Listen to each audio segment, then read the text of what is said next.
hemos titulado Recuperando el Patrimonio Documental de Lima, el caso de la colección Terán.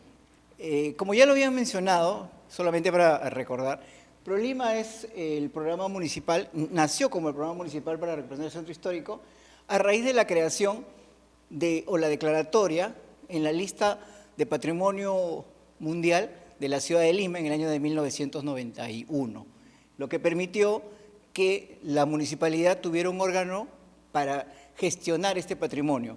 Es así que en el año de 1994 nace ProLima como un programa, como un órgano desconcentrado de la municipalidad. En esa época solo ProLima podía plantear o planificar las obras, pero no las ejecutaba. Las ejecutábamos a través de otras instancias como es Emilima, lo que es otras unidades ejecutoras de la misma municipalidad. Y así tenemos, ProLima, por ejemplo, son dos, la misión y la visión de ProLima. Reconocer y valorar el centro histórico de Lima, liderando la gestión para su recuperación integral, oportuna e impostergable, sensibilizando sobre su importancia como parte de nuestra identidad y patrimonio cultural de la humanidad, conciliando los intereses de todos los actores sociales e impulsando el desarrollo sostenible para mejorar la calidad de vida para sus residentes y usuarios.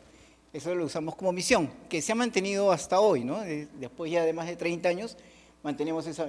Y la visión es ser una institución líder en la gestión, recuperación y reactivación y promoción del desarrollo sostenible del Centro Histórico de Lima.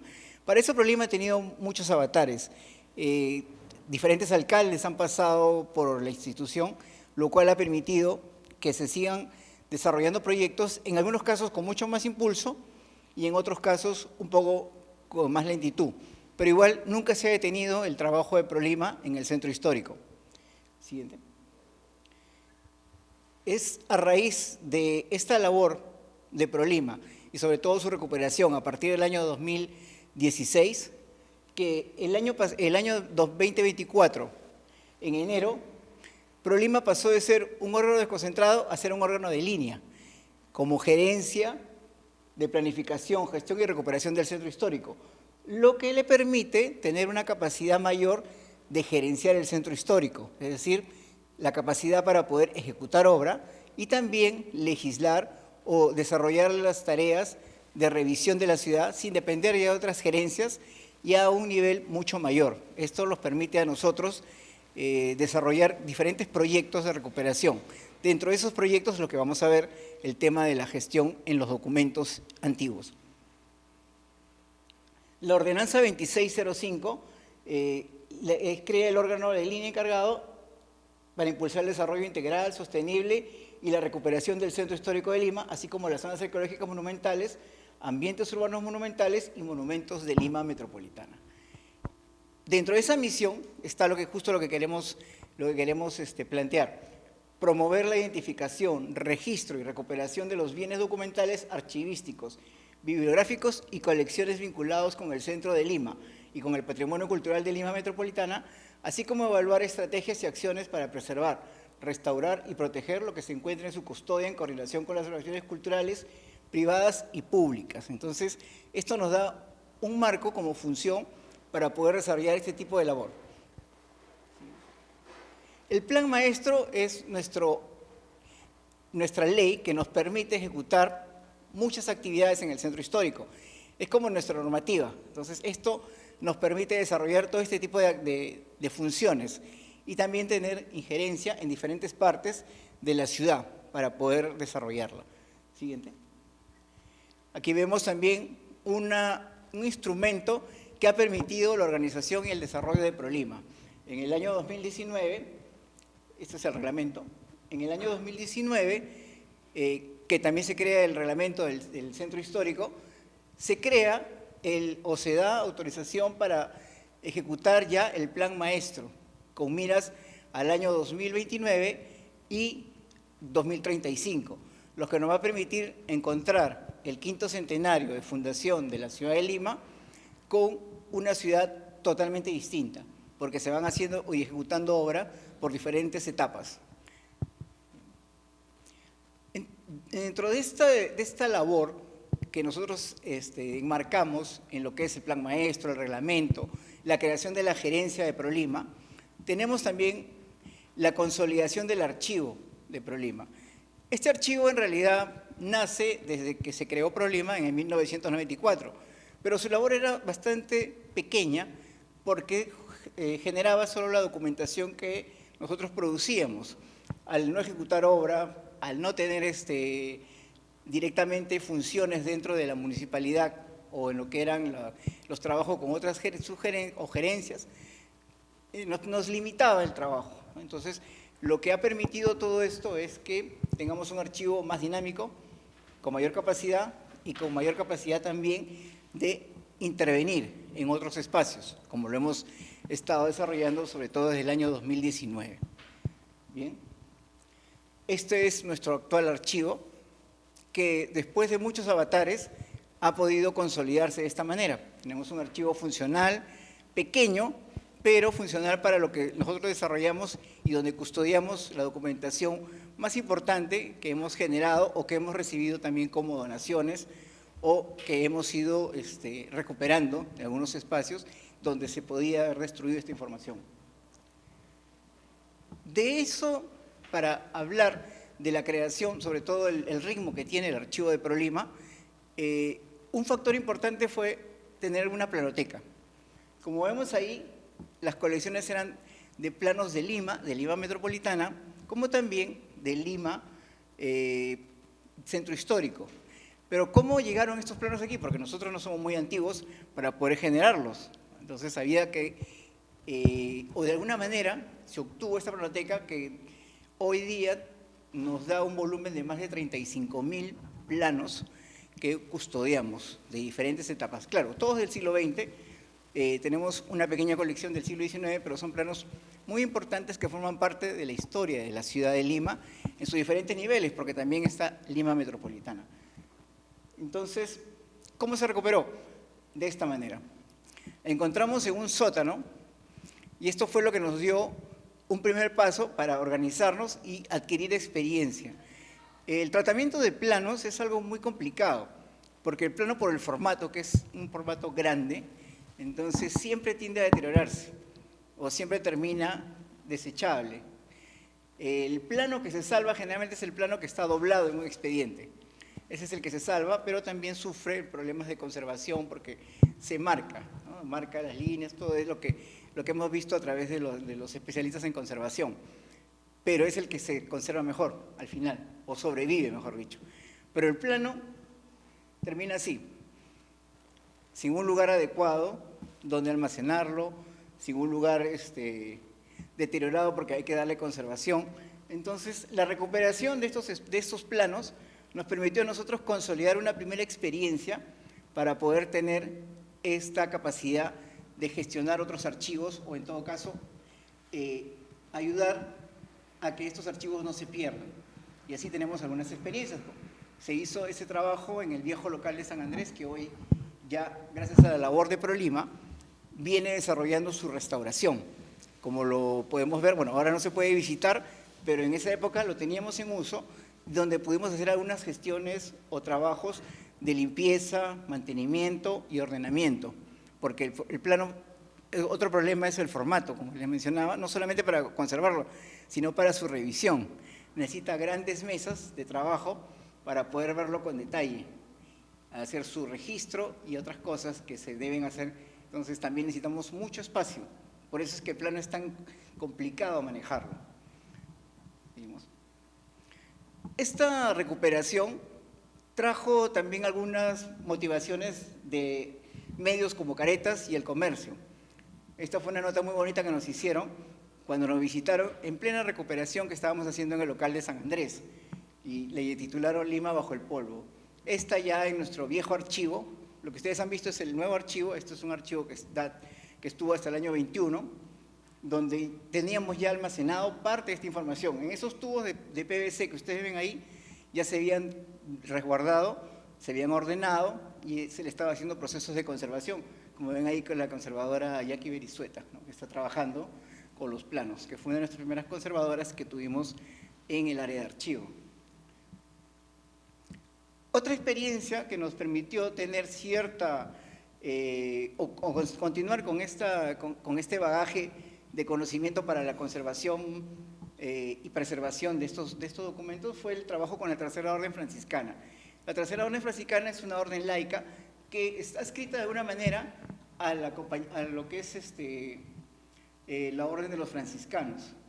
No dependen directamente, pero sí tienen cierta injerencia a través del Vaticano, que les permite a ellos desarrollar actividades a nivel mundial. La Tercera Orden Franciscana es muy antigua, casi de la creación o la llegada de los franciscanos al Perú, pero el local que tienen ahora data del siglo XVIII. Y entonces ahí pudimos encontrar, así estaba la documentación. Hicimos un proceso de recuperación, de catalogación. Por ejemplo, este es un plano de la Tercera Orden, cuando todavía no se había destruido el local, porque ustedes saben que San Francisco fue cortado por la mitad en la ampliación en los años 40 de la avenida Bancay, ¿no? Y hay todo un proyecto ahora de ProLima para recuperar ese entorno urbano. Ojalá se logre, es un proyecto caro, ambicioso, pero que es un reto para ProLima y yo creo que sí lo vamos a lograr, ¿no?, en algunos años. Siguiente. Esto, por ejemplo, es un documento que encontramos de los azulejos. Si ustedes han visitado una vez la Tercera Orden Franciscana, el primer patio, que es un solo patio en realidad, tiene unos azulejos y ahí está. Este documento nos permitió saber cuándo habían llegado, cómo habían sido comprados, pero todo eso solamente lo podemos saber cuando hacemos el ordenamiento de los archivos, la recuperación de los archivos. Si no, esto hubiese quedado o seguido oculto hasta ese momento, ¿no? Otra colección también que nos permitió seguir adquiriendo experiencia fue la colección particular de los planos de vitrales de Antonioli. Antonioli es un vitralero, debe ser el último vitralero que queda en la ciudad de Lima, ¿no? Este vitralero tenía una colección de planos que venían desde la época de su padre, y él los había almacenado, pero los había almacenado en buenas condiciones, de esta manera. Los tenía prácticamente a la intemperie, y en realidad él ya no sabía qué hacer con ellos, porque tenía temor de que se destruyeran, pero no sabía con quién recorrer. Entonces nos puso el reto, lo llevamos nuevamente a San Andrés, hicimos la limpieza, nuevamente muy similar, porque el formato también es grande, porque estos son dibujos de vitrales en escala de 1:1, o sea, es el mismo tamaño. Si el vitral mide 2 metros, tenemos una plantilla de 2 metros de papel. Hay que darle conservación como papel y tratarlo como si fuera un plano por el formato que tiene. Entonces, esto también es otro reto que hicimos y logramos recuperarla, más de 2.200 dibujos que hoy día ya fueron donados a la Municipalidad de Lima, forma parte del patrimonio de la Municipalidad de Lima, bajo custodia de ProLima, los tenemos. Y están ordenados, se han fotografiado y podemos saber qué contienen cada uno de ellos, ¿no? Entonces, otro trabajo que hicimos también a través del archivo fue el trabajo con la Sociedad de Beneficencia de Lima, porque tenemos un convenio marco que nos permite desarrollar muchas actividades con ellos. La Sociedad de Beneficencia tiene muchos archivos. ¿Por qué? Porque cuando se crea en 1838, heredan ellos diferentes archivos de las cofradías, hospitales, sociedades de beneficencia, todo aquel que hacía beneficencia o que donaba, estaban almacenados y al final todo eso se congregó en la Sociedad de Beneficencia de Lima. Por eso que su archivo es tan rico. Y su archivo data, en algunos casos, hasta el siglo XVII, tienen documentación. Entonces lo hace histórico y muy rico en el trabajo para ¿qué cosa? Para la historia de la ciudad de Lima. Otro trabajo institucional que estamos haciendo también es con las compañías de bomberos. Los bomberos guardan mucho patrimonio documental. Ellos, no es su misión custodiarlos o guardarlos, pero por historia y por amor a su institución los han guardado, pero no saben cómo tratarlos. Entonces, ellos hacen todo lo que una persona podría hacer. Los ponen bajo llave, los ponen bajo cajas, les ponen papelito, tratan de eso, pero no es lo más adecuado para la conservación del documental. Por eso es que nosotros también intervenimos y tuvimos 2 acuerdos de consejo que nos permiten trabajar con las compañías históricas, que son las que están todavía en el centro histórico, y las compañías que también tienen origen del siglo XIX, pero que ya no se encuentran en el centro histórico de Lima. Por ejemplo, San Borja, la Cosmopolita, En Breña también tenemos la Internacional, está la Victoria, en el Distrito de la Victoria, y así, en el RIMAC, creo que se llama RIMA 21, si no me equivoco, y así otras compañías que están. Entonces, y también con las compañías que están en los balnearios. Recuerden que Chorrillos y Barrancos son los balnearios más antiguos de la ciudad de Lima. Entonces tenemos las bombas de Chorrillos y las bombas de Barranco. Entonces, estamos de alguna manera trabajando con ellos. A futuro queremos continuar trabajando con este patrimonio documental que tienen. Entonces, todas estas experiencias nos han permitido también generar algunas metodologías para el trabajo. En realidad no hay nada nuevo que se ha inventado, ¿no? Sino se han aplicado procesos, tanto procesos de limpieza, catalogación, ordenamiento, registro en base de datos y conservación.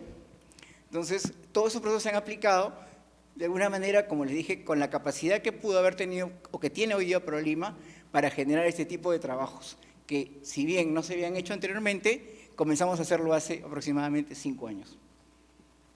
Y aquí viene el trabajo con el Archivo General de Nación. Tenemos un convenio específico entre la Municipalidad Metropolitana de Lima y el Archivo General de Nación. Como ustedes saben, el Archivo General de Nación es el órgano rector de todos los archivos a nivel nacional en nuestro país. Entonces son ellos los que generan toda la normativa, tanto para la custodia, ordenamiento, de la documentación que se genere en todos los ámbitos del Perú, tanto en empresas privadas como en empresas públicas. Entonces, es el órgano con el cual toda institución, creo, de la magnitud de la Municipalidad de Lima debe trabajar, porque ellos son los que generan este tipo de trabajo y son. Pero, por diferentes motivos, la AGN también, como toda institución pública, tiene problemas en personal, en recursos, ¿no? Entonces, creo que toda institución está en la misión de colaborar con el AGN de alguna manera, o como pueda, tanto de la empresa privada como las instituciones, ministerios y algunas direcciones que maneja el Estado. Entonces, es una misión importante y nosotros la asumimos así. ¿Y cuándo se iniciaron estos trabajos? Justo en el año de la pandemia, en el 2020.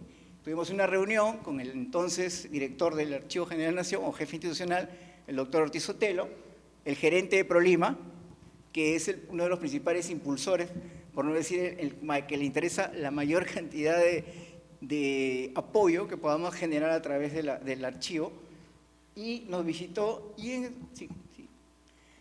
también hubo una visita también de reciprocidad en el Archivo General de la Nación para ver esto, y a raíz de esto nació el convenio específico, y en el marco del plan maestro, porque ya teníamos el plan maestro en el año 19, lo que nos permitió desarrollar ese tipo de trabajo con el Archivo General de la Nación. Y con alguna experiencia también, porque ya la habíamos ganado en el año 19 y en el año 20 seguíamos trabajando, por ejemplo, con la Tercera Orden Franciscana. Entonces, a un nivel profesional, porque los profesionales de la AGN también, ellos son especialistas en todas estas cosas, tanto en conservación como en registro y catalogación de la documentación. Entonces, había una forma de poder colaborar directamente. El Archivo General de la Nación, aquí tenemos la misión principal, es la de resguardar el valioso y único patrimonio documental, patrimonio de la nación.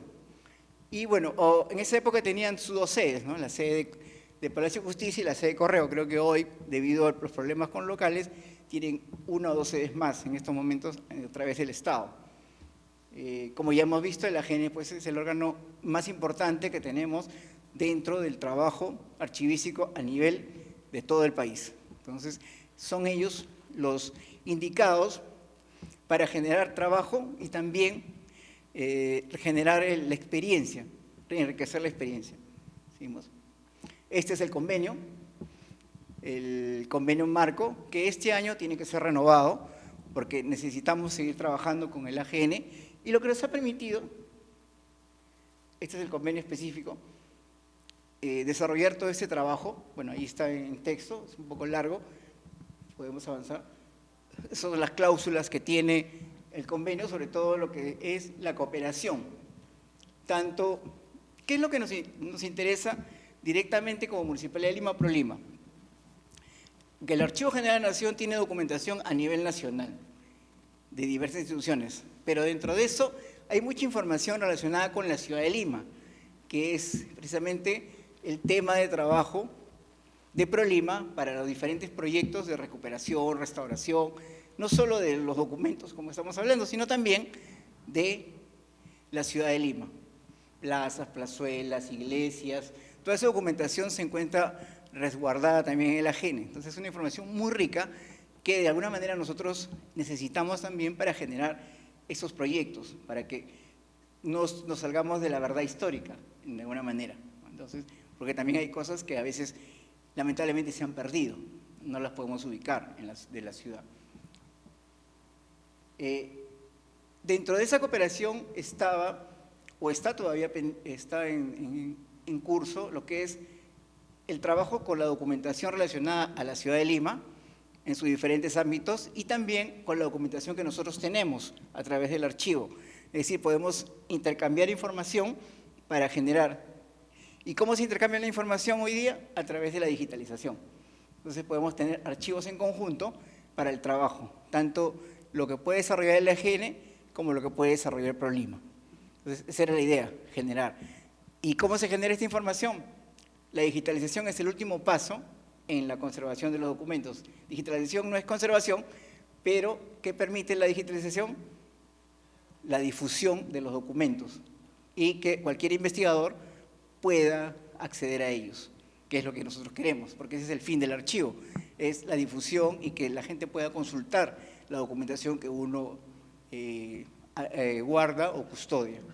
Entonces, a raíz de eso, vimos una colección muy importante que tiene el Archivo General de la Nación, que es la colección Federico Terán. La colección Federico Terán debe ser una de las colecciones más importantes que conserva el Archivo General de la Nación. En la intervención de la licenciada Celia Soto, vamos a ver a detalle lo que representa y por qué es tan importante esta colección, la llamada colección Terán. Aquí algunos datos generales. La colección Terán fue adquirida por el Archivo General de la Nación en mayo de 1944.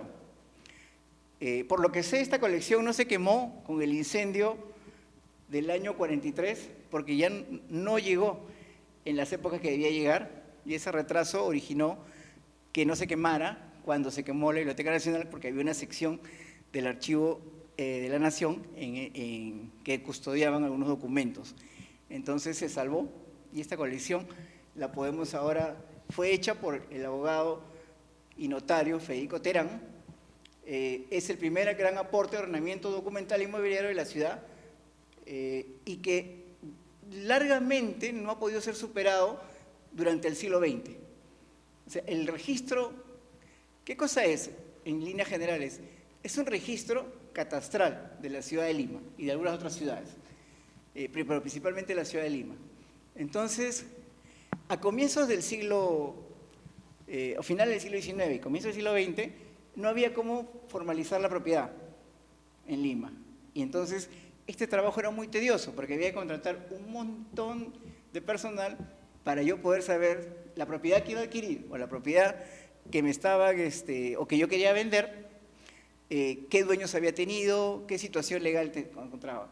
Entonces, lo que hace Terán es ordenar todo eso en un índice general y que nos permite ir de diferentes siglos buscando esa información. Pero para hacer ese índice se demoró más de una década el trabajo, en todo un equipo. Entonces, eso al final fue adquirido por el Estado, porque era privado, era de un notario, y él generó una empresa con eso. Entonces, es lo que tenemos. Esta es la colección. Son una colección muy importante. Son volúmenes encuadernados donde están el registro catastral o los índices catastrales que nos van identificando. Vamos a ver. Por ejemplo, estos son algunos planos que se generaron como parte de la colección Terán. No sé si directamente los fabricó Terán, porque lo que él hacía, sigo pasando, son este tipo de registros. Sus registros son a mano, con diferentes códigos de identificación que para una persona que recién entra a visitarla o a querer recurrir a esa información, tiene problemas. Y para eso existen como especie de guías, ¿no?, que nos permiten ir. Aquí, por ejemplo, tenemos el dibujo de las calles. Bueno, no es un dibujo de arquitectos, es un dibujo de abogados, ¿no? Por eso que no tienen simetría y no tienen nada, pero directamente nos permiten llegar, esos números nos permiten llegar a los protocolos notariales y todo lo demás que podemos encontrar. Siguiente. El trabajo consistió primero en dar conservación a algunos documentos con el personal que había financiado ProLima y también con personal que tenía el Archivo General de la Nación. Y luego, como había un convenio de cooperación, el AGN tiene maquinaria muy, muy valiosa para la digitalización, como son los archivos, los escáneres planetarios. Entonces aquí lo que vemos es el trabajo de los escáneres planetarios para la continuación de este trabajo, porque sí se había avanzado una parte, pero faltaba una parte, no sé el porcentaje, me imagino que Celia nos dirá el porcentaje que faltaba, y se logró en un proceso de trabajo aproximadamente de 3 meses, lo cual tuvimos, aparte que se hizo un registro también, con todo ese personal en colaboración con ProLima y la AGN, pudimos obtener este tipo de trabajo y por primera vez, después de más de un siglo, estuvo digitalizada completamente la colección Terán, que sirve para todos los investigadores que quieran saber sobre la historia de la ciudad de Lima. También hay balnearios y algunas ciudades de provincias, pero principalmente es Lima, algo que no se había hecho y que pudimos lograr en este marco de cooperación, porque es como se deben hacer las cosas, ¿no?, en cooperación. Sí. Y como parte de esa cooperación nosotros recibimos una ayuda. ¿Se acuerdan los planos sucios y todo que encontramos? Se encontró unos planos denominados Junta Deliberante de Lima. La Junta Deliberante nació en el año 61 y tuvo un periodo de vida de 2 o 3 años nada más. Pero ellos son los padres, o decir los abuelos ya, de todo lo que hacemos en ProLima, porque ellos generaron una serie de documentación para ordenar la ciudad, primero dibujar la ciudad, cosa que no se había hecho completamente, y luego proponer trabajos para la recuperación. Todo esto permitió a futuro la declaratoria de patrimonio de estos inmuebles que pudieron ser salvados en los años 70 y luego también la creación de lo que sería al final todo este proyecto para la declaración por la UNESCO de Lima en el año de 1991, Patrimonio Cultural de la Humanidad. Entonces, aquí está el equipo. Recuerden que antes no había computadoras y el trabajo, vimos el formato, eran en grandes mesas de trabajo, en grandes espacios, con muchos dibujantes, porque había que copiar o había que plasmar lo que los arquitectos iban desarrollando, fotografías, álbumes. Todo eso lamentablemente se ha perdido, no lo hemos podido encontrar en su totalidad. Existen en archivos privados partes del archivo de la Junta Deliberante, como la nuestra, por ejemplo. Estos son los planos. Por primera vez se hacían planos generales de la ciudad señalando monumentos.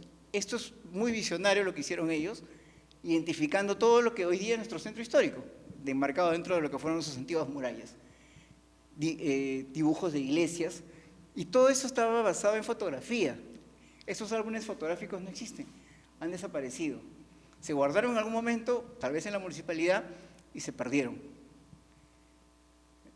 Las proyecciones para las calles nuevas o el trabajo, dibujo de fachadas, se hicieron una serie de estudios, tal como lo hace ProLima hoy día. ProLima hace todos estos estudios, pero los hacemos ya en la computadora y con otras tecnologías, ¿no? Pero en esta época estamos hablando de más de casi 70 años atrás, ¿no?, o 60, mejor dicho. El estudio también, arquitectos, sobre todo, uno de los que sobrevive todavía, que está muy mayor, es el arquitecto Pimentel, su profesor, claro. El arquitecto Pimentel era un joven arquitecto que venía con estudios en Italia, donde se trabaja mucho la restauración, y él fue el que trajo los modelos para los arquitectos como Marquina y otros que trabajaron en esa época en la Junta Deliberante. Entonces, tal vez en el video que han visto, el arquitecto Luis Martín buscaba estos planos, y entonces nos pone como misión encontrar los planos. y logramos en ese archivo, encontramos en el sótano, encontrar un promedio de 267 planos aproximadamente, con copias, y no teníamos la manera de digitalizarlos de una manera adecuada. Entonces, se usó el convenio con el Archivo General de la Nación para poder generar una buena copia y ellos lo hicieron. Entonces, se hizo ese trabajo, que lo tenemos ahí, que lo hemos visto. Y otro trabajo que se hizo con el Archivo General de la Nación fue lo que se denomina Fondo Nacional de Desarrollo Económico. Esto es un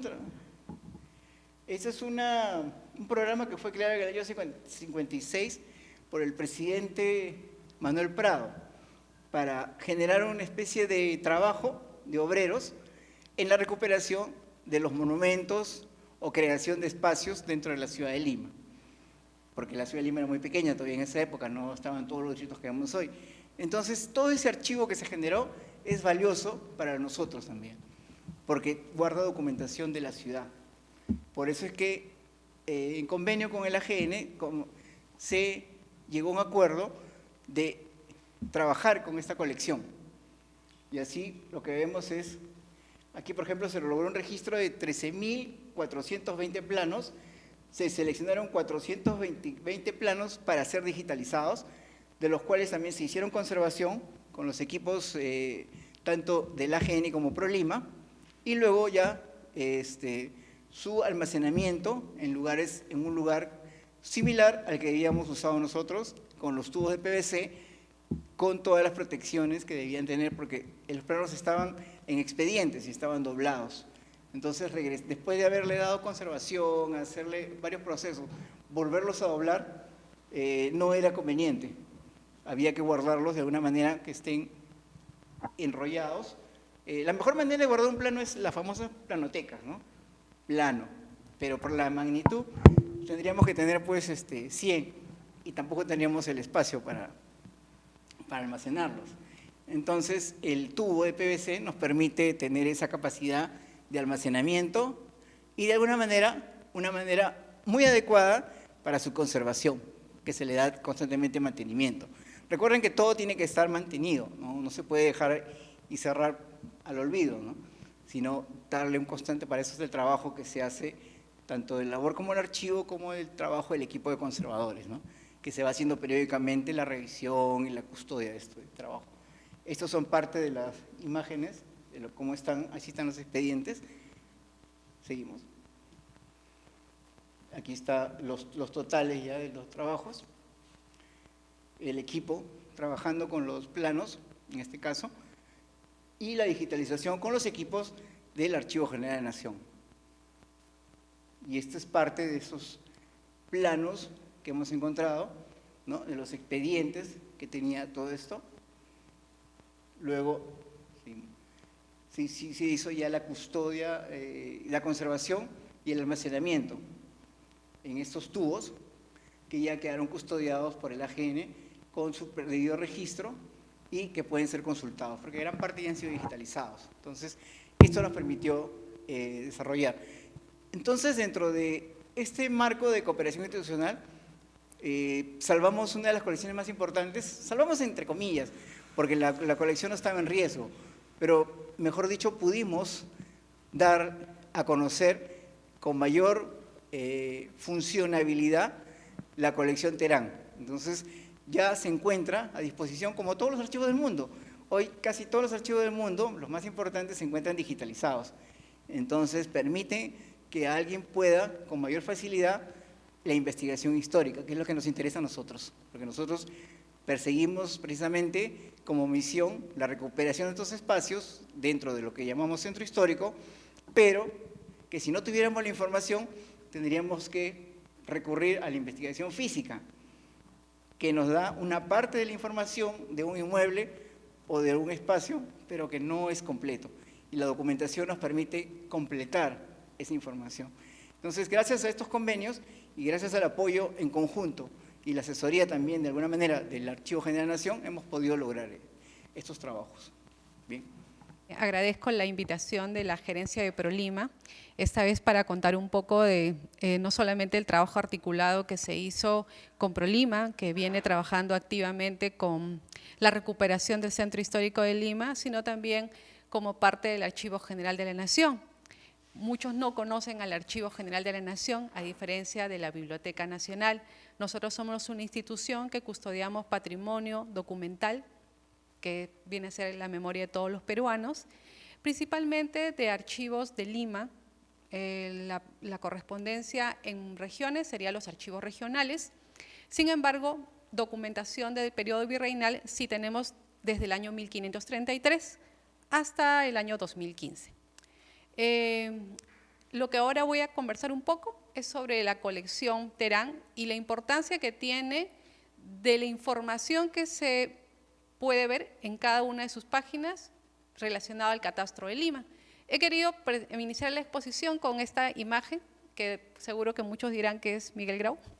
Tiene un aire, pero era el estilo de la época, el peinado, el look, si queremos llamarle, porque es importante resaltar, como decía Hugo, la labor que hizo este abogado. Fue muy importante y además que fue, digamos, un predecesor activo y que de alguna manera viene desde el lado particular, de poder registrar toda la información relacionada a los predios urbanos, en este caso del centro histórico. También hay mucha información de la zona de los balnearios, de Callao, Miraflores, Barrancos, Chorrillos, incluso también hay información de títulos y haciendas a nivel nacional. Entonces, esa es la otra gran parte, ¿no? Y que efectivamente trabajó activamente y tuvo esta visión de un negocio de poder levantar información de las notarías existentes hacia las dos últimas décadas del siglo XIX y que sobrepasó hasta inicio del siglo XX en la labor con su hijo Alberto. Siguiente, por favor. Bueno, siempre trato de ver esta imagen en esta proporción, que es una imagen sacada de Runzai, que está en la web. Y podemos ver esta imagen de un plano superpuesto, que es el rectángulo que está de manera inclinada, y con lo que vendría a ser la Lima, pero ya la Lima metropolitana, ¿no? Entonces podemos ver efectivamente que Lima ha crecido enormemente y que ese rectángulo, incluso más pequeñito que el rectángulo, era lo que era nuestra ciudad amurallada, ¿no? Y que de alguna manera rescata a Terán en estos especies de índices que ahora lo voy a explicar con mayor detenimiento para que ustedes puedan entender cuál es la riqueza de información.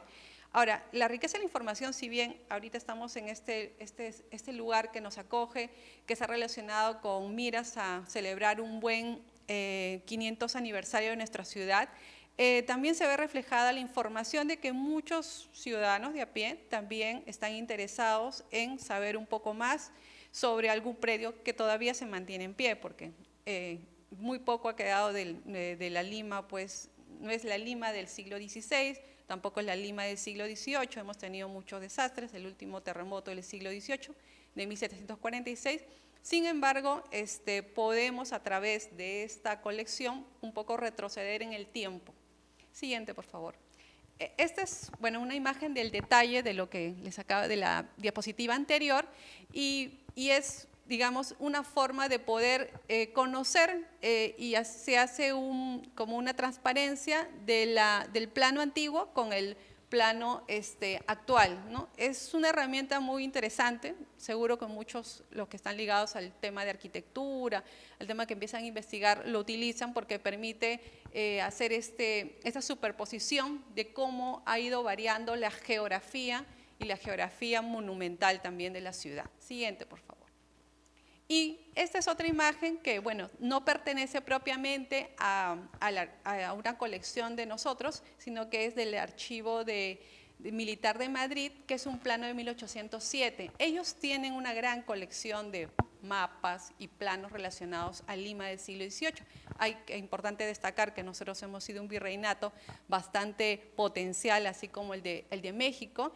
Entonces hubo un gran desarrollo de geógrafos, de militares relacionados que sabían pues, mucho de técnicas de levantamiento de información. Y podemos ver justamente ahí también a esta Lima que estaba rodeada de haciendas, ¿no? Toda una Lima llena de chacras, haciendas, quebradas, y podemos ver solamente este pequeño espacio en rosado que vendría a ser otra vuelta, esta Lima amurallada, ¿no? Esta Lima que ahora la vemos pues que se vienen realizando varios proyectos de recuperación, y ProLima no para. Hugo tiene en parte razón cuando decía en su exposición, ¿no?, que es una recuperación integral, no es una recuperación solamente de embellecer un edificio, sino ir más allá a través de repente de los archivos que podía tener esa edificación, ver de repente quiénes fueron los que construyeron, por qué lo construyeron, desde dónde trajeron, por ejemplo, los azulejos, ¿no? Una información interesante que habló sobre la orden franciscana, y que nosotros, por ejemplo, como archivo, tenemos información dentro de los protocolos notariales del siglo XVII, XVIII. Ya el padre Antonio San Cristóbal, el que ha trabajado bastante el siglo XVII, justamente en diversas publicaciones, bastantes artículos que él ha trabajado, pues refleja estos conciertos, estas ventas o estos diferentes escrituras relacionadas pues a lo que se traía o se venía a construir. Siguiente, por favor. Sí. Hugo nos comentó un poquito sobre la colección Terán y quería poner esta imagen que dice, ¿no? Dice que el Catastro de Lima es un trabajo premiado con la medalla de oro por el Consejo Provincial de Lima en el año 1902. Efectivamente, no habría pues una persona o un equipo de personas liderados por este señor que habrían recogido información de las diferentes notarías de Lima, y solamente hizo un recojo de información desde 2 siglos, 1700 a 1900. Y bueno, tiene mucho que ver porque de alguna manera en esos 2 siglos existe al menos una nomenclatura de las propiedades, es decir, había una numeración antigua, había una numeración que luego en el siglo XIX se trabaja, incluso con la nueva distribución o nombre de las avenidas o jirones, con la nomenclatura de las calles antiguas. Entonces, de alguna manera, estos 2 siglos no es que no le haya alcanzado el tiempo, sino que de alguna manera sí pudo sistematizar esa información porque había una referencia de una numeración. En cambio, en el siglo XVII, bueno, aquellos que ya han trabajado ese periodo, podemos ver que no hay una numeración exacta del predio. O sea, hay muchas referencias geográficas, por ejemplo, pueden referirse a un predio y la referencia es que estaba frente a otro, que colindaba con otros o que está de caminos. Entonces, era una referencia muy general y que no nos podía permitir llegar hasta el predio o el espacio donde estaba tal casa o institución pública que de repente funcionaba. Es resaltante, ¿no?, que para ese siglo, miren, imagínense, para tempranamente en 1902 hay un reconocimiento propio de la municipalidad, de que era un trabajo bastante valioso y que de alguna manera pues se había adelantado a la labor que el Estado en ese tiempo estaba con algunos inicios en la segunda mitad del siglo XIX de querer constituir lo que vendrían a ser los primeros registros públicos o registros de la inscripción de la propiedad inmueble, que se vino a llamar ya en las 2 primeras décadas del siglo XX y que luego se cristalizó recién a inicio del siglo XX. Entonces, en realidad sí fue un trabajo bastante denso y bastante fino por el recojo de la información. Siguiente, por favor. Esta es una imagen de los tomos que comprende la colección Terán, que son 164 tomos y que están distribuidos en 264 libros. Es decir, que en algunos casos algún tomo comprende otra cantidad de libros. Efectivamente, nosotros hacia el año 2020 sí se había hecho un trabajo de digitalización, pero muy básico. Habíamos digitalizado, creo que ni llegábamos al 30% de los tomos, porque dentro de este universo de la colección solamente hay algunos tomos que son digamos, la carnecito o los que nos permite poder ir a la demás información, que ahora se los voy a detallar. Entonces, este convenio, como dice Hugo, permitió el convenio tiene que ser de ambas partes. Ambas partes tenían que salir beneficiadas. En este caso, nosotros teníamos equipos de digitalización de alta gama, que venimos renovando todos los años, pero por otra parte no teníamos pues la mano de obra, los recursos humanos para poder hacer eso, porque las instituciones públicas tenemos un presupuesto bastante reducido. Por otra parte, el interés de ProLima era justamente poder hacer diferentes proyectos de investigación relacionados a las edificaciones que vienen trabajando. Entonces, es así que se coordinó y se firmó este convenio que ya está por vencerse la próxima semana y que venimos trabajando para una renovación porque creo que hay muchas todavía cosas por trabajar y los que estamos relacionados al mundo archivístico, a esta actividad archivística, nunca se para, porque si bien en la digitalización, muchos dicen, la digitalización ya es todo, ya no es necesario el físico, no, porque la digitalización solamente es una preservación a futuro, pero ese soporte digital hay que ir renovándolo cada cierto tiempo, porque obviamente la tecnología se vuelve obsoleta. Entonces, y también hay que ir haciendo procesos de conservación preventiva a los tomos, que efectivamente en ese año 2020, la pandemia, recuerdo que nos dijeron, vamos a digitalizar Terán, pero no podemos ir a trabajar, pero igual nos hicieron ir a trabajar, pero creo que ha sido de este 2020, esta fecha, creo que ha sido muy productivo, sobre todo para ambas partes. Nosotros actualmente todavía no hemos colgado esta información en nuestra plataforma, la estamos afinando algunos detalles para que sea muy amigable, porque si bien es una información muy densa, algunos no se van a orientar mucho con la forma curiosa de codificar de este abogado. Y la otra es que también ProLima pues, ha permitido hacer muchos trabajos de investigación y que tiene información para más.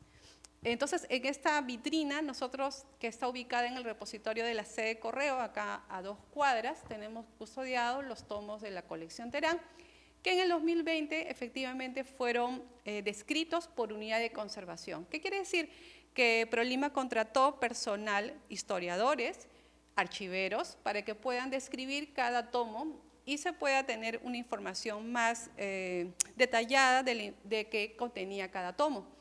Y también personal de conservación para que le haga una limpieza preventiva. Es decir, que no solamente es que yo agarro un libro y lo llevo a la máquina, sino que también tenemos que hacer actividades de limpieza, porque por ser un documento, el polvillo justamente se queda en cada hoja. Entonces, actualmente, esta es la foto de hoy, de la colección. Nosotros la servimos a través de los módulos de consulta en formato digital. Ya no servimos el formato físico porque ese es el objetivo. Y bueno, estamos a futuro para poder ver cómo vamos a ir subiendo la información de manera pues, progresiva. Siguiente, por favor. ¿Cuál es el contenido de la colección Terán? Como les estaba diciendo, tiene información diversa. Si bien el título de la exposición decía Catastro de Lima, no solamente está relacionado a todos los predios que existían en esta ciudad amurallada, sino también información de diversas localidades, como son Chorrillos, Barranco, Miraflores, lo que era Magdalena, Bellavista, Ancón, Chancay. Sé que ahorita nos toma la atención solamente Lima, pero para que ustedes puedan conocer que hay información más allá de eso. Y la riqueza de la información reside en que él, de manera sistematizada, pues hace estos croquis. Claro, él era abogado, no tenía esa destreza que puede tener un arquitecto o un artista, de repente de hacer un plano. Entonces hace estos croquis que de alguna manera pues, nos permite adentrarnos a cada callecita de Lima con la numeración existente en esa época y con el nombre del propietario, que ahorita lo vamos a ver en detalle. Siguiente. Estos, por ejemplo, son 2 folios nada más de uno de los tomos que corresponden a los bienes, me parece que es de la Compañía de Jesús o en los terrenos donde funcionaba el Colegio de San Pedro y que están en un tomo, ¿no? Podemos ver, por un lado, para que no piensen que la colección Terán es solamente gráficos o dibujitos, sino que él hace un tema de sistematización del nombre de la propiedad, de la numeración que tenía, dónde está ubicada, y hace un barrido, un resumen, un abstracto del momento que hace la toma de la información hacia atrás. Es decir, si a esa fecha la propiedad había sido vendida, pero antes, ¿qué había pasado con esa propiedad? Entonces nos hace como que un historial de cada propiedad. Y por otra parte vamos a encontrar muchos folios de diversos tomos que tienen estos croquis que nos permiten dimensionar pues, cómo eran las áreas de algún terreno. Cabe precisar que Terán siempre nos referencia a protocolos notariales. Los protocolos notariales son la agrupación documental de mayor riqueza que tiene diría yo que de mayor riqueza que tiene el Archivo General de la Nación, porque están todos los contratos privados que se hacían ante un notario que daba fe de ello. Y podemos encontrar desde un simple arrendamiento hasta un testamento. Creo que más o menos podemos mapear hasta más de 120 o 130 tipos de escrituras públicas que existieron en la época. Entonces, estas referencias a los protocolos es muy importante porque en el protocolo vamos a ver un poquito más de la historia. Sin embargo, hay algo que no se ha podido custodiar en el tiempo, que es decir, a veces uno dice, bueno, entonces me voy a la escritura, donde está la venta, y ahí voy a encontrar el plano. Lamentablemente, aquellos que de repente quieren estudiar sobre el siglo XVIII, les tengo que decir que no hay planos. En el siglo XVIII, XVII, XVI, no había la costumbre de hacer planos, o si es que los hubieron, por ejemplo, para el caso 19, a veces se quedaba en manos del propietario. Entonces, no hay forma de poder tener una referencia, salvo en la cuestión de una memoria descriptiva, que es el texto, que decía, ¿no? Mide tanta cantidad de fondo, de largo, y en ese sentido se hacen las reconstrucciones de planos, como lo ha hecho Antonio C. Cristóbal para el siglo XVII. Siguiente, por favor. Y este es el otro grupo, lo he dividido en tres para que no sea tan denso, pero podemos ver, por ejemplo, los bienes o marquesí de la beneficencia, justo cuando hablaba Hugo de la beneficencia, ¿no? La beneficencia, así como las diferentes corporaciones religiosas, conventos, han tenido gran parte de propiedades en Lima, y creo que eso tiene ciertas obviedades porque, bueno, en la época del virreinato había esto de la cuestión de que nuestra alma sea purificada, de que nosotros teníamos que dejar pues obras pías o casas que permitan pues a futuro que mi alma donde repose pueda tener el descanso eterno. Entonces, ¿qué se hacía? Se dejaba muchas propiedades y muchas fueron a parar en manos de las corporaciones religiosas. Entonces podemos ver, y tiene así una particularidad Terán, de colocar un determinado color a determinada propiedad en determinada cuadra. Hugo puso una imagen en su presentación que se puede detallar. Y la beneficencia también tenía muchas propiedades que creo que hasta la fecha todavía mantiene, sobre todo muchas que se han tuburizado en el tiempo porque se han subdividido algunas casonas tienen subarrendatarios, ¿no? Siguiente, por favor. Y por ejemplo, otro tomo, que es información relacionada a la parroquia del Cercado. Ahí justamente me tomé el tema para ver que ahí dice el sellito, que dice sello de Terán, ¿no? Que es del año 1922, y ahí existe un resumen, por ejemplo, de la propiedad, que dice calle de Ayacucho, antes cómo se llamaba, y la numeración que tenía. Y esto nos permite, me parece que dice dos declaratorias, y ahí arriba hay otro tipo de escritura pública. Y estos numeritos son los que están relacionados a una escritura pública, que nos permite ir a la matriz del documento. Siguiente, por favor. Y bueno, este es el otro grupo de información que tenemos, y algo a resaltar ahí es los títulos de los terrenos de la antigua muralla. Ustedes saben que en la segunda mitad del siglo XIX justamente las murallas son derruidas, gran participación tuvo Enrique May justamente de la ampliación de las grandes avenidas. Hay un tomo precisamente relacionado justamente a los terrenos que ocupaban estas murallas y cómo se compraron, se subdividieron, ¿no? Y vemos cómo va evolucionando justamente la ciudad de Lima, ¿no? Siguiente, por favor. Esta es una imagen de nuestra, no es un plano, como ustedes saben, es un croquis, pero es un croquis de la Plaza Mayor de Lima, ¿no? Entonces podemos ver ahí que está el Palacio de Gobierno, que está con los colores de la bandera. Podemos tener, nosotros estamos para la callecita donde está el color verde, hacia abajo, estamos ahí nosotros ubicados, y esta es una referencia. Esta es la forma de representación que tuvo Terán de las calles existentes en Lima y su particularidad justamente, ¿no?, de colocar la nomenclatura, ¿no?, de todas las calles. Siguiente, por favor.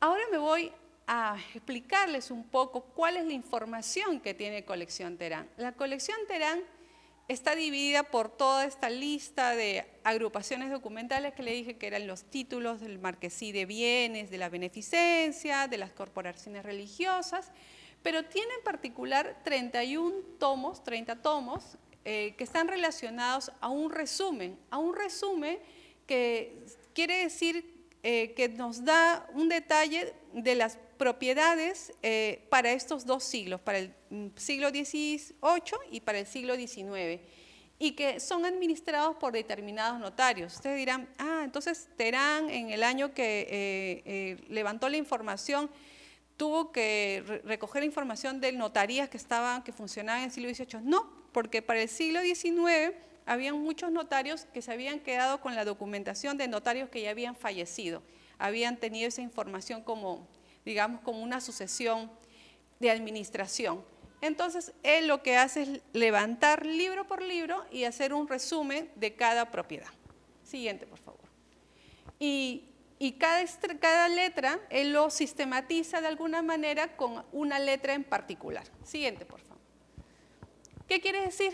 Que tenemos primero, tenemos un índice general de las calles de Lima que está distribuido de manera alfabética, ¿no? Tenemos todas las calles que actualmente nosotras conocemos, ¿no? Por ejemplo, Abancay, Chota, Chancay, ¿no?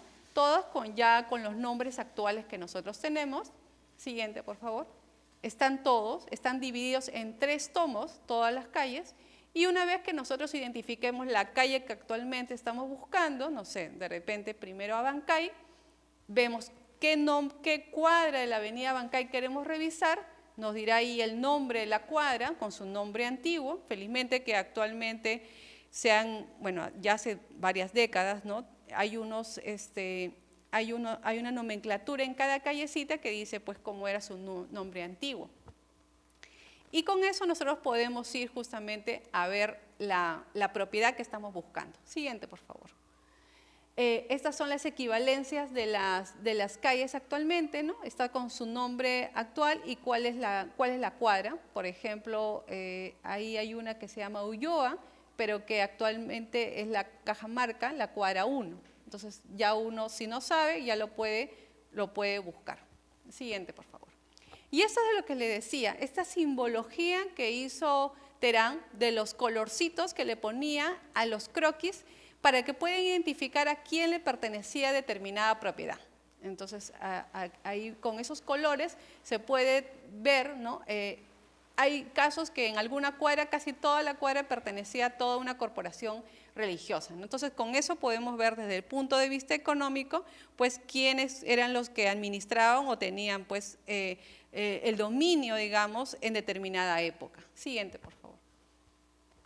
Y acá está, con más detalle, esto que les estaba explicando de las calles actuales que tenemos, ¿no? Con sus respectivas cuadras. Entonces, como ustedes ven, él no escatimó en detalles para que se pueda entender sus tomos, porque él no dejó un registro explicativo. ¿Sabes qué, estimado usuario? Usted va a guiarse de este modo. Ha tenido que hacer un tema de interpretación con sus letras, con sus colores. Nosotros hemos revisado varias veces el tomo para ver si por ahí había dejado una pista, pero no hemos encontrado mayor razón.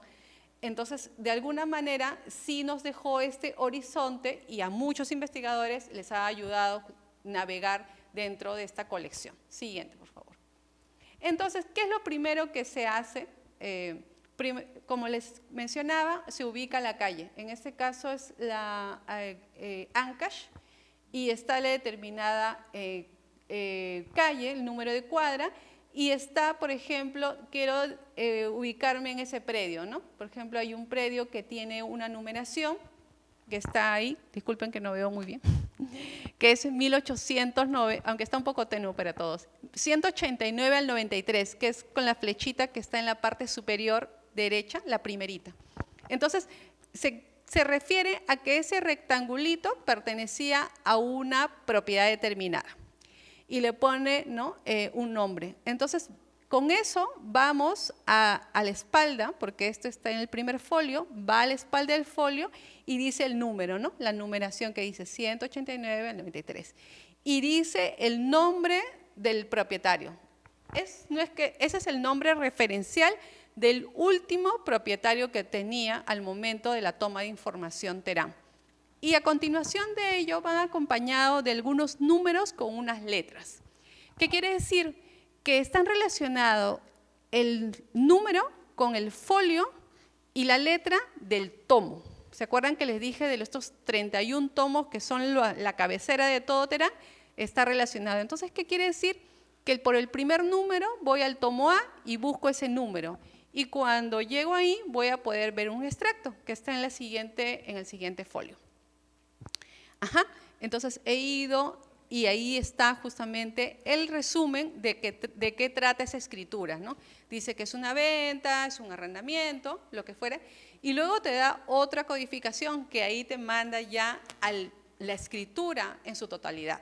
Entonces, es un trabajo bastante sistematizado que el que esté aquí o si es que ustedes lo comentan a alguna persona que conozcan y que nunca han visto la colección Terán, nosotros en el archivo, bueno, los archiveros ya conocemos un poquito esta ruta de cómo navegar en la colección Terán y que pueden ustedes conocer un poco más sobre los predios existentes en Lima, no solamente del centro de Lima, sino, como les dije, de otras localidades, incluso de haciendas también a nivel nacional. Siguiente, por favor. Es importante destacar que al inicio de cada tomo, también Terán hace una lista de los notarios existentes y un poco cómo está distribuido los tomos. Entonces, él no escatimó ningún detalle para poder conocer un poco cómo administraba cada tomo su información. Lo que pasa es que hay muchos notarios que pueden haber tenido una producción bastante prolíficos. No tengo ahorita el dato, pero hay un notario, por ejemplo, que trabajó aproximadamente 30 años y que ahí vamos a encontrar mucha información porque, bueno, sería muy conveniente, tendría una clientela bastante amplia, entonces vamos a encontrar también notarios que van a tener bastante información. Siguiente, por favor. Y una vez que hemos ubicado a nuestro notario, como pueden ver ahí está Pérez de Cabañas, que es un notario, podemos ir y en el Archivo General de la Nación, ahí mismo podemos consultar el protocolo notarial. Hay muchos protocolos notariales que tienen índices que nos permiten también cruzar la información y poder tener la lectura completa de la escritura pública.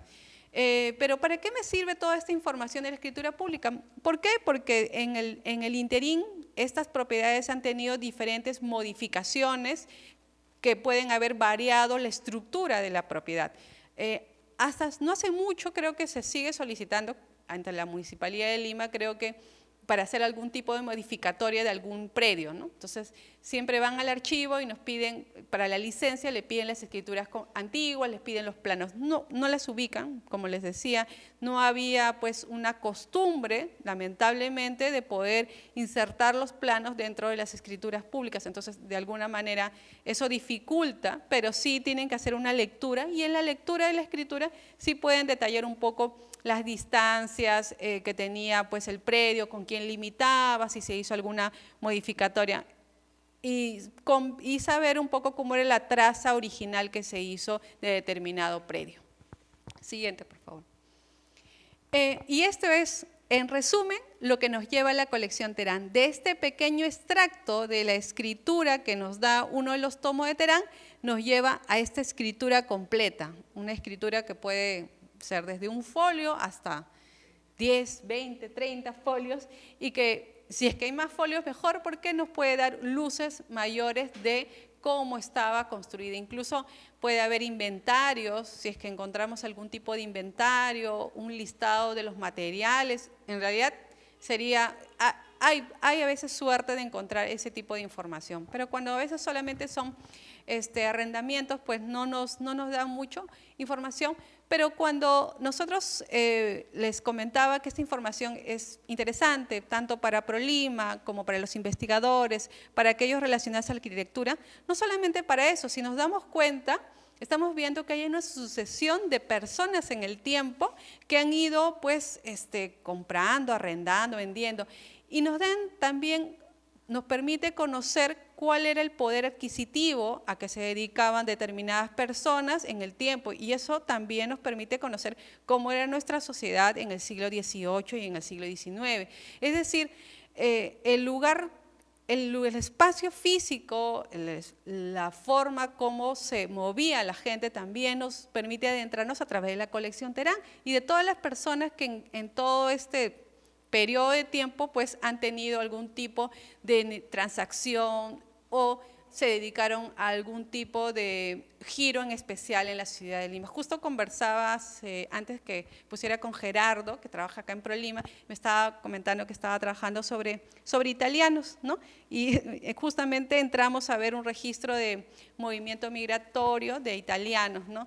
Y en esa información de italianos veíamos, ¿no?, que el italiano de repente vino en 1872, que encontramos el más antiguo, y ahí decía un poco la referencia de este italiano, venía de Génova, dónde vivía, la numeración de dónde vivía y a qué se dedicaba, ¿no? Entonces, un poco esta colección relacionada con otras series documentales, con censos, con pagos de impuestos a la ciudad, o sea, nos permite conocer más allá de todos aquellos que nos han predecedido en el tiempo, que han vivido en estas calles de Lima, y no solamente nos quedamos con el tema meramente de edificación, ¿no? Eso un poco también nos ayuda a esta colección.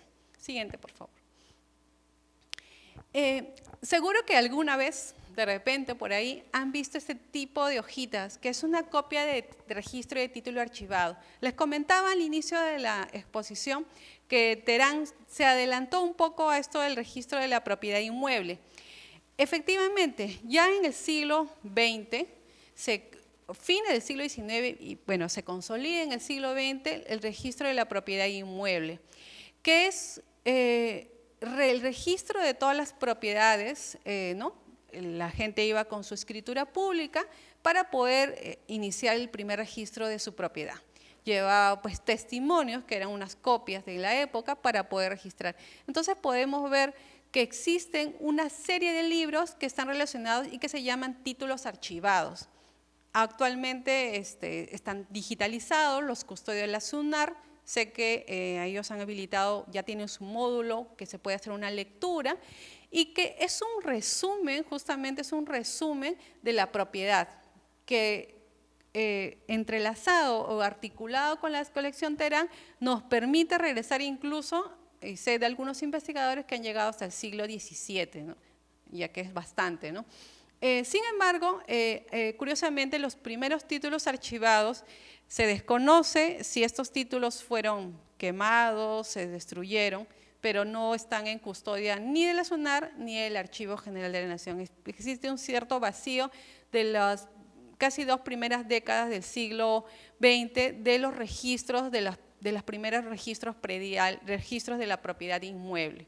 Pero también esta información para alguien que quiera adentrarse desde ahorita a investigar sobre alguna casona, me gustó esa casona, quiero saber, pues primero acudirá, siempre les enviamos donde Hugo, a su archivo, que está bien organizado, porque ellos también tienen un archivo de cada de las propiedades, de todas las actividades, lleva un expediente de determinadas propiedades, pero también tenemos otro archivo que también es importante, que es de la Dirección de Patrimonio Inmueble, que es del Ministerio de Cultura, que también tiene un registro pues, de todas las propiedades que han sido declaradas Patrimonio Cultural de la Nación, y con la información de Terán, más lo de SUNAR. Toda esta información se articula y tenemos bastante por conocer sobre determinada propiedad, aquellos que están interesados en esta investigación. Siguiente, por favor. Bueno, esta es parte de la información que tienen algunos tomos, que no solamente, como les decía, se limitó Terán a hacer un listado de las calles, sino también hizo tomos con índices temáticos, ¿no? Determinada temática, él hizo una indización de todo eso. Siguiente, por favor.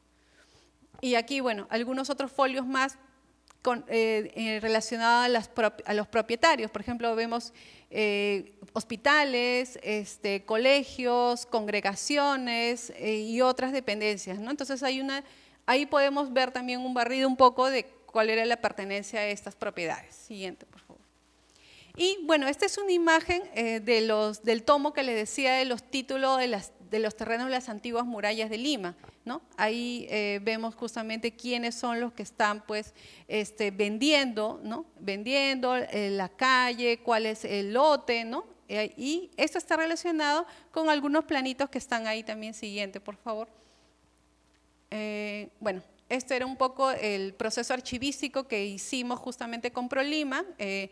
Lo que se hizo fue una descripción por unidad de conservación. ¿Qué quiere decir?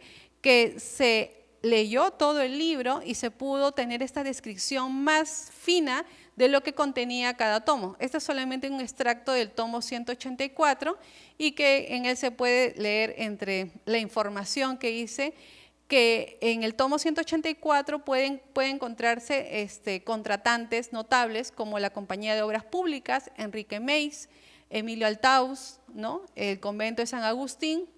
Más abajo podemos ver información relacionada con la Compañía de Hielo, con la Bacchus y Johnston. Entonces, de alguna manera, esta descripción que hizo ProLima, que nosotros la teníamos solamente a nivel de inventario, permite pues adentrarnos no solamente a esta imagen de las callecitas, sino a personajes, a instituciones, a otras corporaciones que participan justamente en esta renovación o en esta ampliación de la ciudad. Siguiente, por favor. Bueno, ahí se duplicó, disculpen.